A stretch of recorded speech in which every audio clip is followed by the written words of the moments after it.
ABP news के पत्रकार को गाली देने वाले केंद्रीय गृह राज्य मंत्री अजय मिश्रा टेनी का कद बढ़ाने में जुटी बीजेपी। ब्राह्मण समाज पर पकड़ मजबूत बनाने वाली कमेटी में मिली जगह।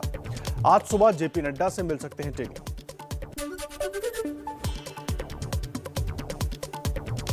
बीजेपी की बैठक में ब्राह्मणों को साधने के लिए हुआ मंथन। पार्टी ने बनाई योजना। सभी बड़े ब्राह्मण नेता अपने अपने क्षेत्र के प्रतिष्ठित ब्राह्मणों से करेंगे मुलाकात।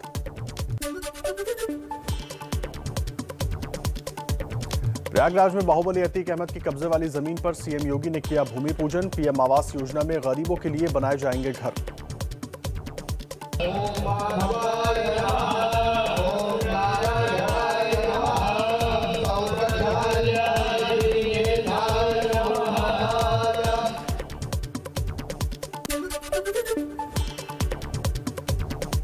यूपी के पंचायती राज मंत्री भूपेंद्र चौधरी का विवादित बयान। कहा, दोबारा हमारी सरकार आई तो वैसे भी जनेऊ पहनकर घूमेंगे और गोत्र भी बताएंगे। अगर अगली बार सरकार आएगी, आपका जैसा विश्वास है, स्नेह है, आपकी सक्रियता से लगता है, तो ये ओबीसी भी जनेऊ डाल के घूमेगा और अपना गोत्र बताएगा। आप चिंता करें।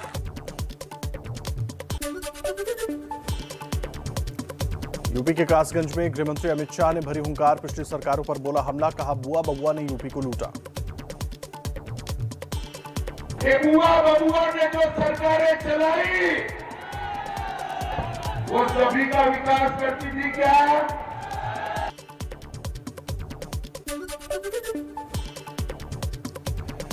यूपी के कासगंज में अमित शाह की चुनावी रैली। कहा, योगी सरकार में गुंडाराज से मुक्त हुआ यूपी। 5 साल के अंदर ही योगी आदित्यनाथ के नेतृत्व में सारे गुंडे यूपी से पलायन कर गए।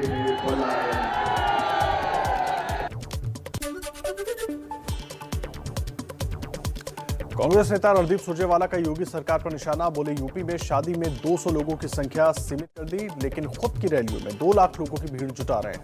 उत्तर प्रदेश में शादी में 200 लोगों के इकट्ठा होने पर बैन जरूर लगा दिया, पर खुद की हजारों और लाखों की रैली अभी भी चल रही हैं। यूपी विधानसभा चुनाव पर आम आदमी पार्टी के सांसद संजय सिंह का दावा। कहा, यूपी में हमारा किसी से गठबंधन नहीं होगा। पार्टी सभी 403 सीटों पर चुनाव लड़ेगी। यूपी के आजमगढ़ में महाराष्ट्र के समाजवादी पार्टी के प्रदेश अध्यक्ष अबू आजमी। बीजेपी कर रही है वोट बांटने की बड़ी साजिश। कानपुर के इत्र कारोबारी पीयूष जैन की गिरफ्तारी। कानपुर और कन्नौज में अब तक 257 करोड़ रुपए कैश बरामद। 300 करोड़ रुपए की संपत्ति के कागजात भी मिले। आयकर विभाग का छापा जारी।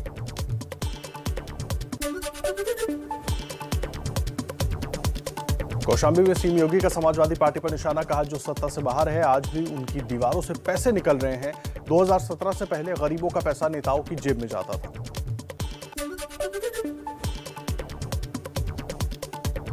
अखिलेश यादव का पीयूष जैन को लेकर बीजेपी पर निशाना। विज्ञापन की तस्वीर ट्वीट करते हुए लिखा, झूठ के फूल की मिल गई जड़, बीजेपी के गिरते स्तर का शिखर।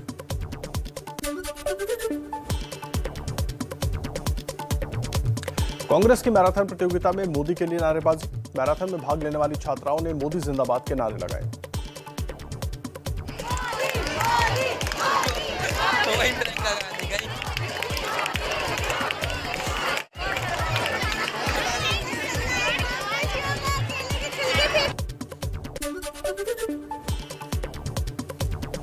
प्रधानमंत्री मोदी का मिशन यूपी। कल आईआईटी कानपुर के दीक्षांत समारोह में होंगे शामिल। कानपुर मेट्रो का उद्घाटन भी करेंगे। और आइए अब रुख कर लेते हैं कुछ और अहम खबरों का फटाफट अंदाज में ही। चुनावी रैलियों में भीड़ के खिलाफ एबीपी न्यूज की मुहिम का बड़ा असर। यूपी में वर्चुअल रैली पर विचार कर रही है बीजेपी। केजरीवाल ने अंबेडकर को लेकर 5 जनवरी को होने वाला कार्यक्रम भी स्थगित। बंद करो रैली ताकि बच जाए जान, एबीपी न्यूज की मुहिम। एबीपी न्यूज की मुहिम का असर। मध्य प्रदेश कैबिनेट ने पास किया पंचायत चुनाव टालने का प्रस्ताव। राज्यपाल को भेजा गया प्रस्ताव। पंचायत चुनाव प्रक्रिया जो चल रही थी उसको हमने अब अध्यादेश निरस्त करते हुए उस अध्यादेश को महामहिम को भेजने का तय किया।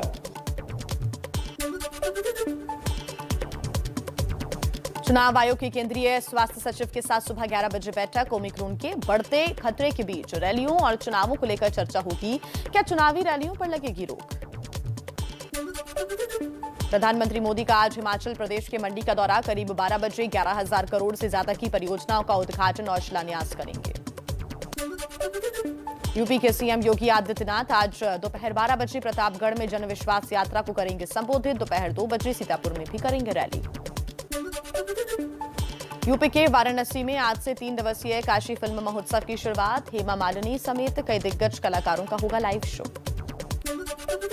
पंजाब में बीजेपी का कैप्टन और ढींढसा के साथ गठबंधन। आज होगा फाइनल। अकाली दल संयुक्त के अध्यक्ष सुखदेव सिंह ढींढसा की आज केंद्रीय गृह मंत्री अमित शाह से होगी मुलाकात। सीटों के बंटवारे पर हो सकती है चर्चा।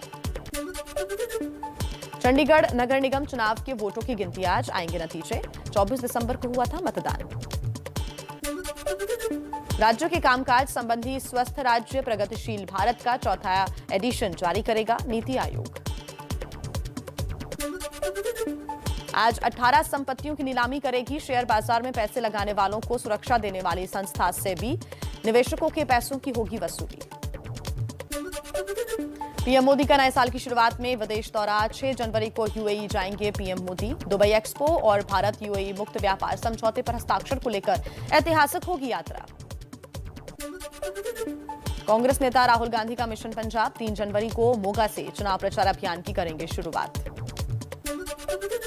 पंजाब में आम आदमी पार्टी ने 15 उम्मीदवारों की एक और लिस्ट जारी की। अब तक 73 उम्मीदवारों का ऐलान। केरल सरकार की तारीफ करने पर शशि थरूर को चेतावनी। केरल कांग्रेस के प्रमुख सुधाकरण ने कहा, थरूर पार्टी के फैसलों के दायरे में नहीं रहे तो निकाल दिया जाएगा। बयान पर विवाद के बाद केंद्रीय कृषि मंत्री नरेंद्र सिंह तोमर की सफाई। कहा, कृषि कानून वापस लाने का कोई इरादा नहीं है। कांग्रेस भ्रम फैला रही है। किसान सावधान रहें। नागालैंड गोलीकांड पर कांग्रेस प्रतिनिधिमंडल ने अपनी रिपोर्ट सोनिया गांधी को सौंपी। संसद में गृह मंत्री अमित शाह के बयान पर सवाल खड़े किए और इस्तीफे की मांग की। आइए अब कुछ और खबरें देखते हैं तेज रफ्तार के साथ।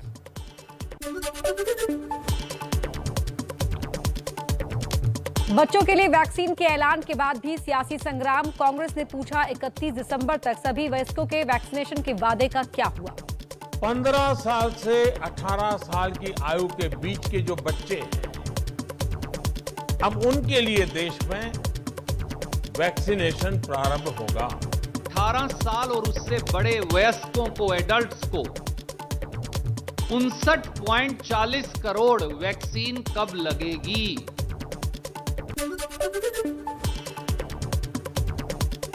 देश में 15 से 18 साल के बच्चों को 3 जनवरी से लगेगी कोरोना की वैक्सीन। 10 जनवरी से हेल्थ फ्रंटलाइन वर्कर्स और 60 साल से ऊपर वाले बुजुर्गों को लगेगी प्रिकॉशन डोज। सूत्रों के मुताबिक दूसरी और बूस्टर डोज के बीच का अंतर हो सकता है 9 से 12 महीने।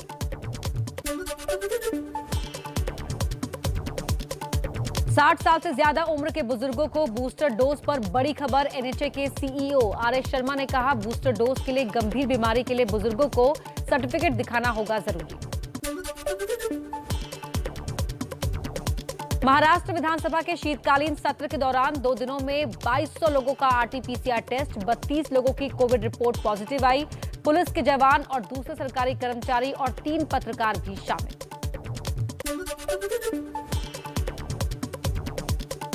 सरकार की गाइडलाइंस के बाद भी मुंबई में लोग ओमिक्रॉन के खतरे को नजरअंदाज करते दिखे। दादर के फूल मार्केट में एबीपी न्यूज का रियलिटी चेक। बिना मास्क, सोशल डिस्टेंसिंग की धज्जियां उड़ाते दिखे लोग। कोरोना पर आम आदमी पार्टी के सांसद संजय सिंह का बेतुका बयान। कहा, चुनाव में हार के डर से बीजेपी कोरोना की हवा उड़ा रही है। चुनाव के हार के डर से अब वो कोरोना का हुआ खड़ा कर रहे हैं।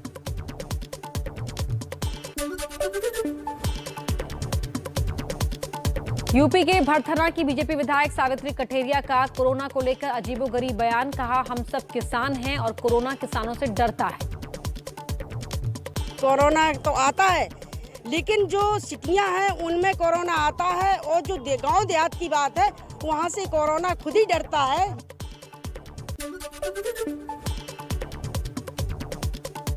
एमपी के छतरपुर में आदिवासी बेटी बनी फौजी, ट्रेनिंग कर गांव लौटी सविता, तो गांव में हुआ भव्य स्वागत। गांव की महिलाओं ने तिलक लगाकर उतारी आरती।